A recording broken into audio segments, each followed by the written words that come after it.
Isang magandang araw mga kasidling, dumating yung supplier natin ng salasala.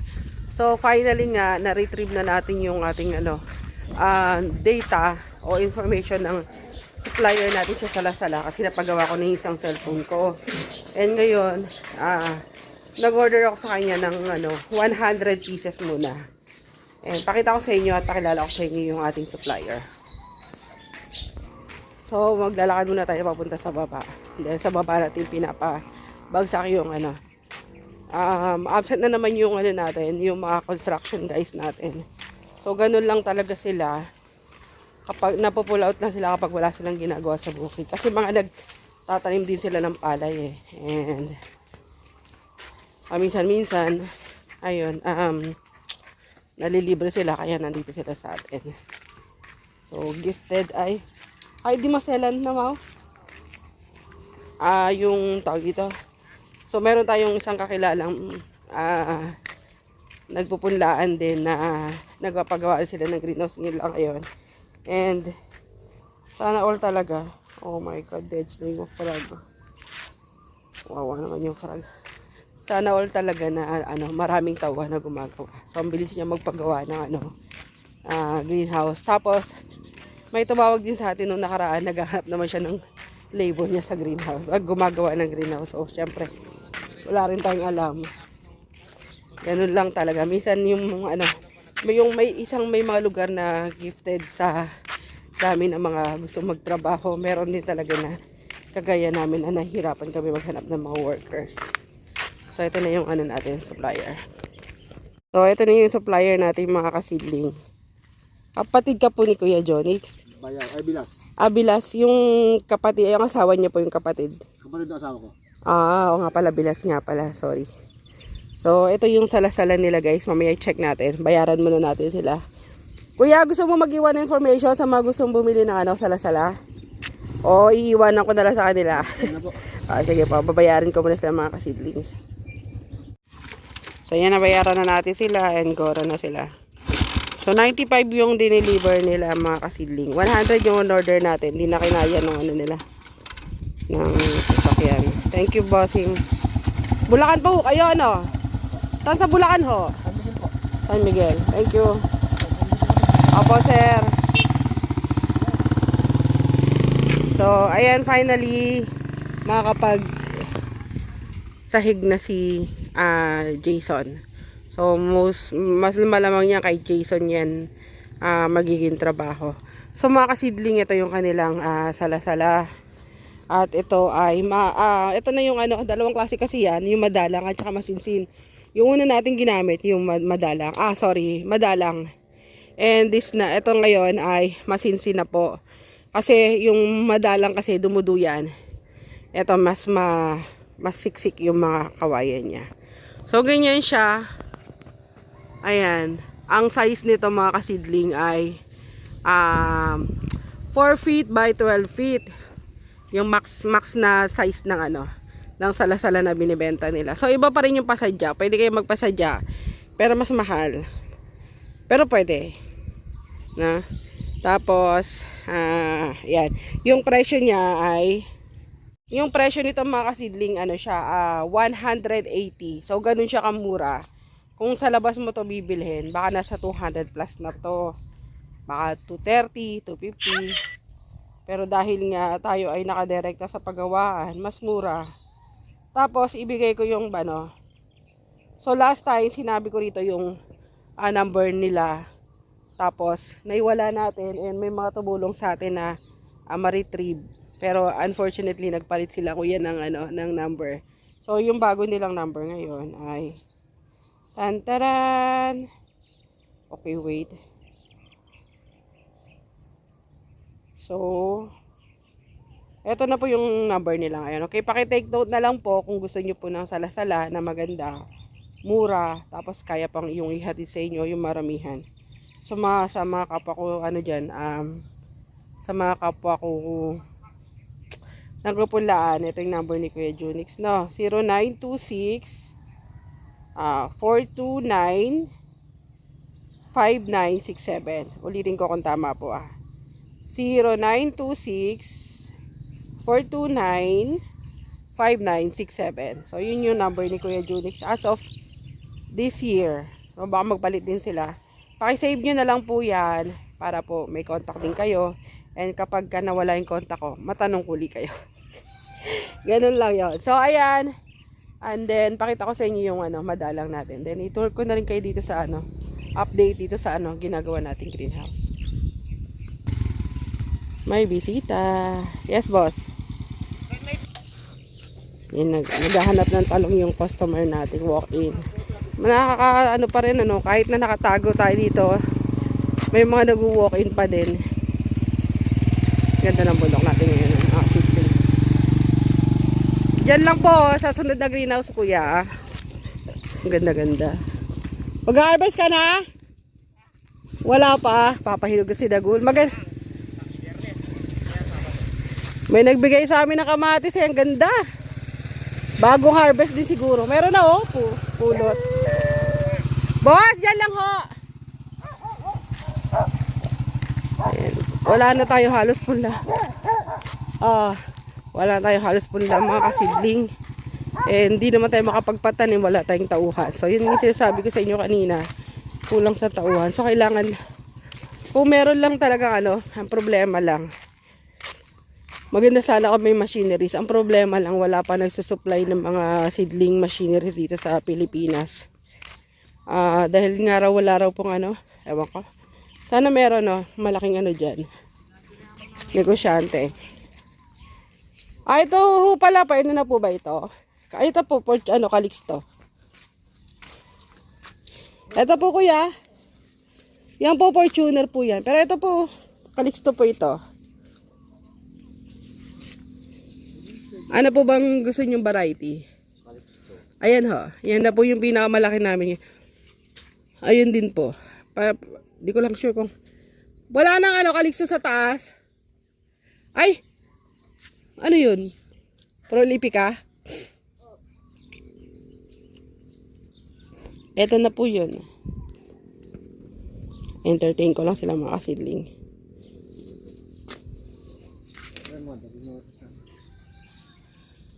Tingnan ko ho yun dito kung mas malaki. Pero para magkasing laki lang po Alanganin na tayo magtanim ngayon mga kasidling. Magtataniman tayo pa konti-konti na lang.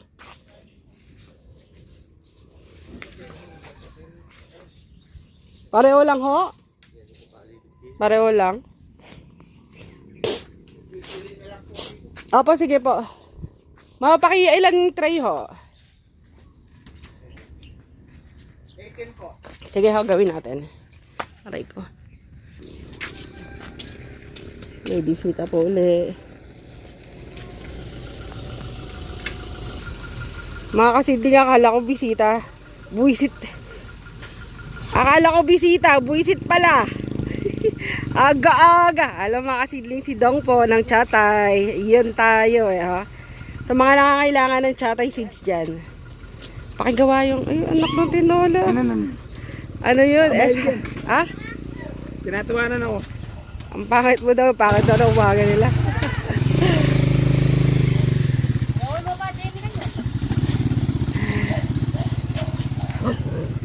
Ang mga seedling, yun nga pinapakilala ko si Dong pala, sorry.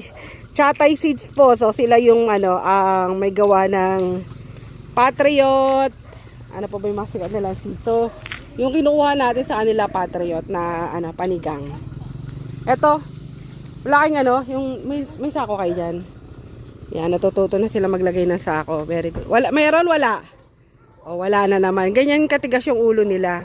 Hindi ko nga alam kung paano i-explain na dapat sumunod sila. Dapat meron silang pinaglalagyan ng mga lupa. Hindi nila tinatapon sa kung saan-saan. Kasi nagkakalat. Ang sala-sala. Ano yung sala-sala? Liwanag.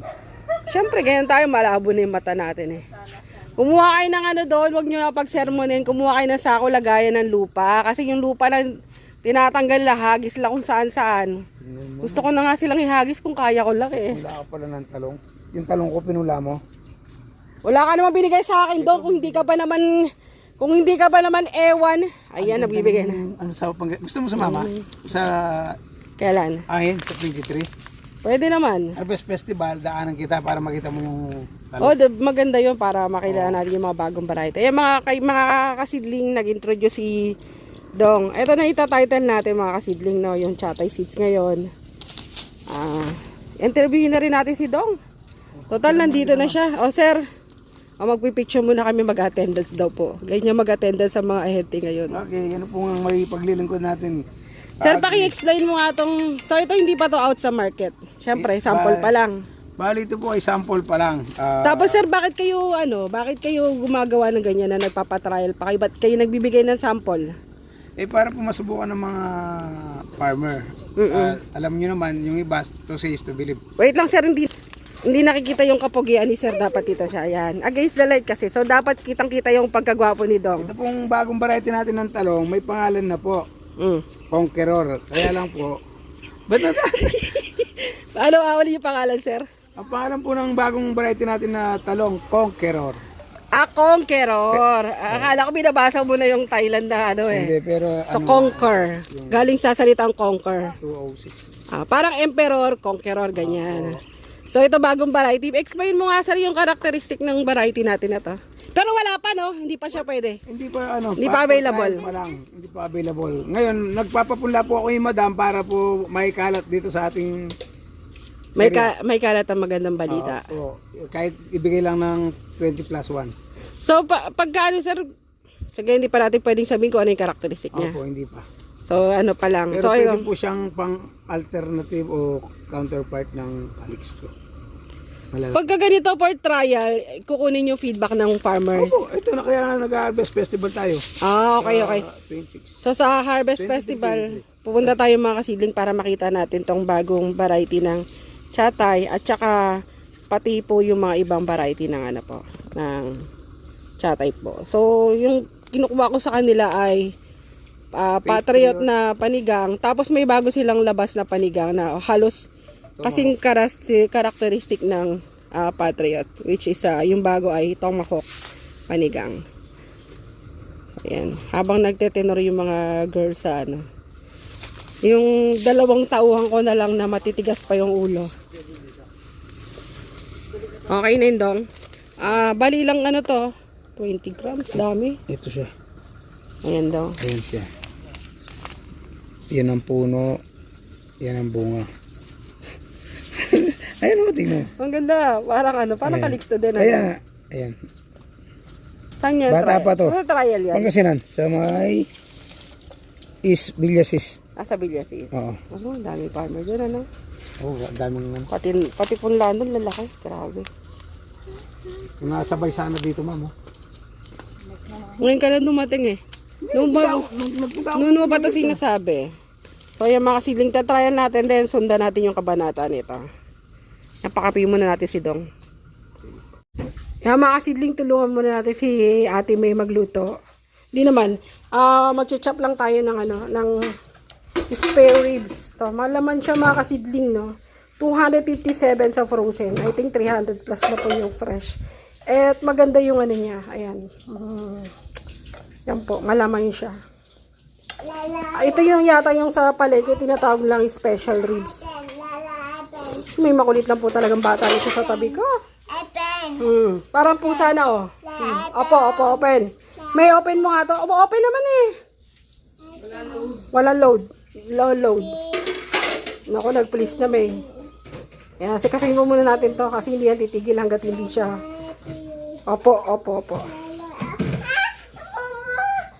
Wait lang. Mga kasidling, mayroon tayong konting problema dito. Ito yung problema actually. Ay, lalaki na ng mga picture natin. Kailangan na ilipat.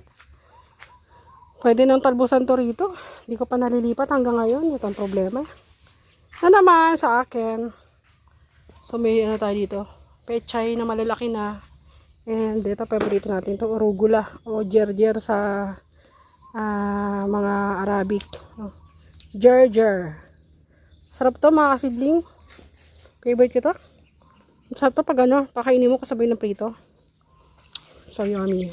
Yung aroma kasi niya iba eh. Maanghang-anghang siya, peppery taste. Tapos yung aroma niya, sarap. Manghang. Medyo anghang, mabilis mawala. So ito nga pala yung binabanggit kong problema. Okay? yung mga manok natin na nakakalat, ang dami yan dati. Noong nakarang araw lang, pinaghuli nila Andy nung isang gabi yata. Kasi, kinakain na. Lugi, ang laki. Ang dami natin ano dito mga kasidling na damage ng manok. Oh. Tignan nyo po. So, yan. Ang pinakamasaklap pa dyan mga kasidling, itong area na to, itong variety na to, order to. Yan. So, ang dami.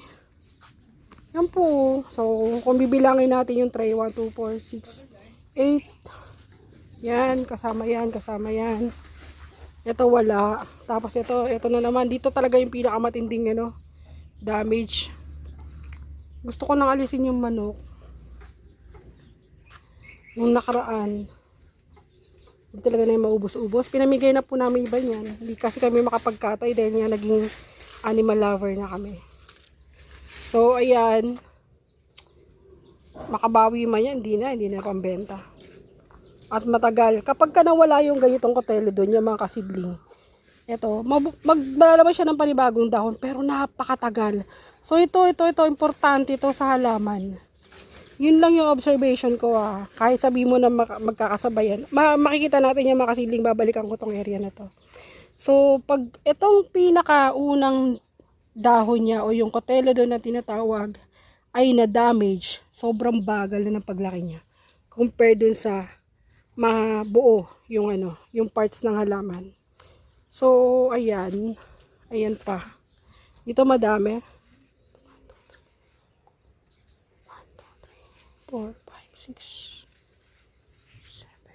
So, siguro nasa mahigit 20 tray yung na-damage ng manok. Yan. Ang problema, mga kasidling, ay naka-order nga ito. Pero, mabuti na lang at marami tayong naipunla. Compare dun sa order niya lang talaga. So, I think makakaabot tayo dun sa quantity niya. Order niya. Grabe, no? Matagal na yung problema to. Matitigas lang talaga yung ulo namin, paubos yung manok namin. Ayan. Ayan, punta tayo sa ibang area. Pasyalan muna natin. So, yan sila imong ngayon na matigas ang ulo. Ay, nagtetenor sila ng Prolifica. So, naka-order na rin. Konti lang yung natin, Prolifica natin. Wait lang po. Sayang mga kasidling, alam nyo, sabi ko kasi yung naglalaylo na tayo kasi nga pa-off season na dito sa atin. Tapos ngayon may mga tumatawagan sa ibang lugar malalayo. Yung continuous yung kanilang yung taniman. Naghahanap sila ng mga punla. So, unfortunately, nahihirapan na sila maghanap kasi yung hinahanapan nila dito na sa bandang baba, mga pa-off season na kami. So, hindi na kami masyadong matapang magpunla. So, yung mga matatapang na lang sa ludo. Pero kami, kasi by experience kasi talaga mga kasidling, ang ganitong buwan mabenta pa. Kaya lang, tingnan mo yung medyo error na naman sa akin. Yung isang error sa akin ay mag-mid pa lang ng January, halos wala na akong pudla. Dahil din siguro nailabas na. So yun na lang yung isipin ko. Kasi nitong recently lang nailabas lahat ng kamatis natin. Greenhouse na yun natin dati, wala nang laman. So yun, recently lang nailabas yung pudla. Tapos hindi pa tayo nakakapagpapudla uli. And medyo kung ngayon tayo magpapapudla, may takot na talaga yan. Kasi kalagitnaan na ng January. So maa-out yan mid na ng February, which is nagsisimula maging matumag. So talagang magpapahinga tayo and yun nga, hindi na tayo matapang. So saludo tayo matapang. And by yun nga, lang kasi yan by experience talaga mga kasidling. So inshallah kung I think it's too big. Sorry. I think etong area na to ay kung kakayanin ng panahon, malamang na maipasira na din natin. So yung dating plano natin na i-repair lang kung may time na tayo. So yung time na lang yung problema natin. 3, 4. So, 4 na bay. So, mga kasidling, teka, hanap tayo maliwanag na, yan, maliwanag. Ano ba yung sabihin ko? So, yung problema natin na budget, medyo nasolusyonan na. Meron nang magpapahiram sa atin ng malaking halaga. At salamat sa nagtiwala. Nasubukan na rin naman tayo. Hindi naman tayo pala utang na, mga kasidling, hanggat maaari sa mga supplier, ganyan. Hindi, hanggat maaari gusto ko cash, ayoko na naman iniisip. Kaya ayaw ko rin po na, na nagpapautang. Kasi masakit sa ulo, nahihirapan lang maningil. Lalo yung mga pinapautang mo na, yung hahabulin mo pa. Tapos pag hinabol mo, para ikaw pa yung masama. Iniwasan ko na yan. So, yung negosyo naman kasi na to, maganda naman siya. Yung, pwede naman kasi na kahit hindi ka magpautang. Dahil, kailangan nila to. So, gagawa sila ng paraan para makabili ng cash. At hindi yung naman natin kailangan magpautang. Lalo sa kagaya ko. Nahirapan lang maningil. Hindi ko kaya na. So, dati, nag-ano rin tayo. Meron tayong negosyo dating ganyan na siguro na fed up na ako. O, tsaka na na ako. Na-trauma na ako. Ganyan. So, ayan. Sana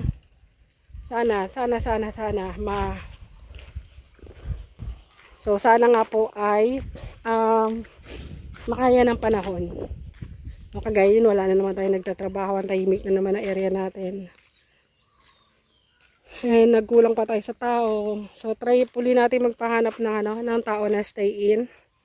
Kung maaari, try natin ba all around, nagtatanim, nagpupunla, lahat, all around. Kahit mga lalaki, kailangan magaling magpunla. So, yan, natanggalin natin, Nakalungkot, wala na yung Encantadia area natin dito ng Sampalok. Papakuha na lang natin yung kahoy, kay gagatong na lang natin. Ayan. Ito, pag may time, papagiba na natin to. Yan na po. Tapos, ayun na, sayang opportunity, Sayang. Kaso mo, ngayon kulang naman tayo sa tao, nahirapan tayo magpula. So, siguro, So, kita tayo mga kasidling at tumulong na lang tayo sa production. Dito na ako masyadong kumikilos pero ngayon siguro, kahit konti, magtulong tayo sa production.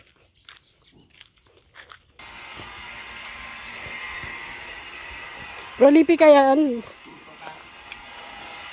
Magkasama natin si Noy. Sino ka sa Noy? Nanay mo? Maka nanay si Noy, no?